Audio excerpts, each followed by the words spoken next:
Bonjour mesdames et messieurs, et bienvenue à cette édition d'information sur Camer TV Info, la chaîne d'analyse de l'actu au Cameroun. Ne rien taire pour plaire, ne rien dire pour nuire est notre credo. Voici pour commencer le titre de cette édition. Cette vidéo est réalisée à partir d'un post de l'Aziz Charé sur sa page Facebook intitulé « Risque de guerre civile dans la ville de Fumban ». Mais avant de détailler l'intégralité de son contenu, veuillez prendre 3 secondes pour vous abonner à nos pages Facebook Camer TV Info ou sur YouTube Camer TV Info. Un like pour une souscription à nos médias pour ne rater aucune de nos futures publications est fortement conseillé. Voici la teneur du post dans son intégralité, risque de guerre civile dans la ville de Fumban. Nous invitons les populations à faire preuve de beaucoup de retenue.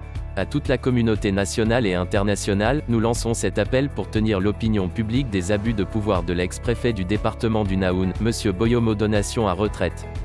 Il vient de séquestrer illégalement Madame le maire de la ville de Fumban, Honorable Tomeno Dame Joya dans ses bureaux et toute la population converge à présent vers la préfecture de la ville. Connaissant la situation sécuritaire précaire dans cette ville, nous lançons un appel au calme et invitons le gouvernement camerounais à prendre ses responsabilités pour apporter plus de lumière sur ce grave incident. Il y a un réel risque de confrontation dans la ville. Nous invitons les autorités de la ville de Fumban à faire preuve de beaucoup de responsabilités.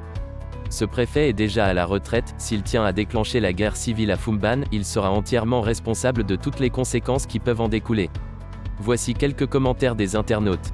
Trozel est l'administrateur au service du parti État. Pas plus de 2 semaines, le sous-préfet de Bafoussam 3 montait aussi au créneau les mains dans la poche pour mettre mal à l'aise tout le monde. Les Nam oui, mais une certaine ethnie. Moi je soupçonne cet ex-préfet. En réalité il est fort probable que le gouvernement veut voir l'Ouest dans le même sillage que le Nozo et monte le coup pour tout déclencher. C'est une histoire à prendre au sérieux. Si on fouettait cet ex-préfet, il dira la vérité. Pour équilibrer et nous permettre de nous faire notre propre opinion, il fallait nous dire ce qu'il lui est reproché, au maire. Il me souvient avoir vu plusieurs publications où elle est au centre des briefs, avec toutes sortes d'abus, des salaires impayés depuis des mois, des marchés octroyés aux proches et leurs factures prioritairement payées, etc.